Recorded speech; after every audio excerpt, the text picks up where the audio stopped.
Hello, Grayson Scrimkey here, and beavis and butthead.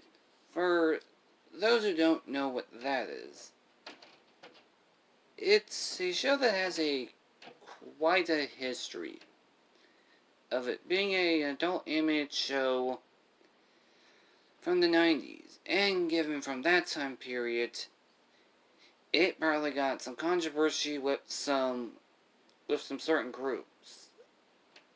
So it was even having a petition to try to tone down the violence. It also got to another controversy that actually got them to not be allowed to use a certain word of a news report of a kid who got influenced by the show by burning down his home, leading to the show being to not be allowed to use the word fire until the 2011 continuation. And that's basically all of it. And with controversy leading to publicity, but it also had respect from Simpsons creator Matt Groening. You know your adult show is good when the creator of the most influential of adult animation says your show is some goodness. And with some success, it led to a movie. And it was actually considered the highest grossing movie until Titanic, and then Avatar, and then Endgame. And now that you're all pretty much caught up, let's get started.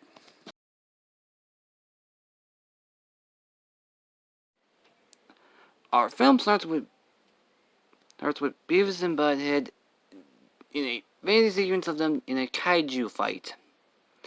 And then their TV is stolen, so they try to get a new one, which leads them to accidentally destroy the school's TV, to even destroy Hank Hill's TV in his camper. This leads them to be assigned to put a hit on some dude's wife. This leads to them to go to Las Vegas. Fun fact, that's where my parents got married. And leads them to get into a terrorist attack, thanks to Beavis' alter ego Cornholio, where it's triggered when he drinks a lot and consumes a lot of sugar and caffeine. Yeah, this film was made in the 90s. And when they go to Vegas, the woman they were assigned to put a hit on, pays them more to kill her husband. This leads to some hijinks, such as them destroying the Hoover Dam, him basically telling sin Christians to appreciate their sins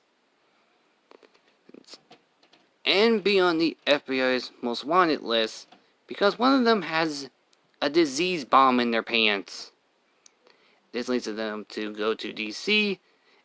Beavis starts a terrorist attack, and Hank Hill basically gets arrested, and the film ends with them getting a TV. It may sound generic and kind of bland and kind of weird, but it's actually a lot more fun here. Oh, and also in this film they meet their dads. No, really.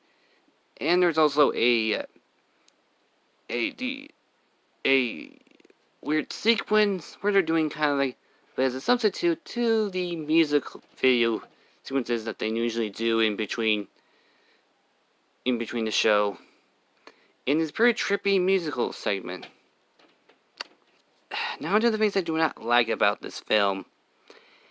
The Bill Clinton cameo kind of dates the film a little.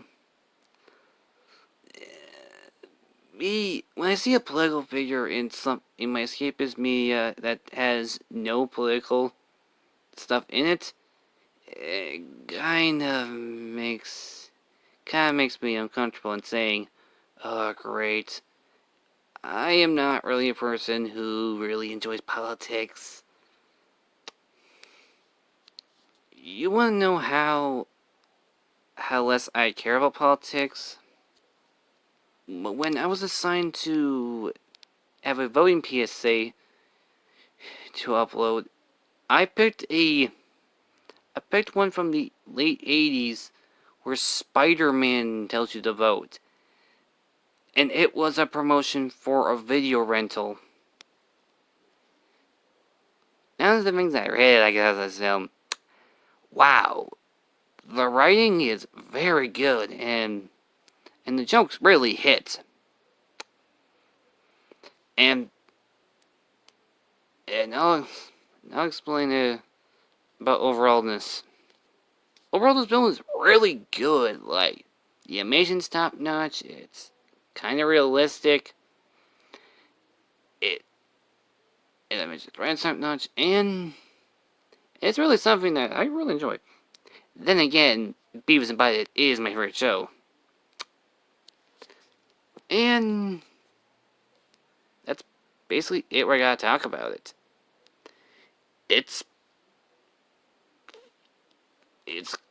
pretty for a film adaptation of a TV show that was getting close to ending at the time. It's pretty good for even when it's in theatrical one.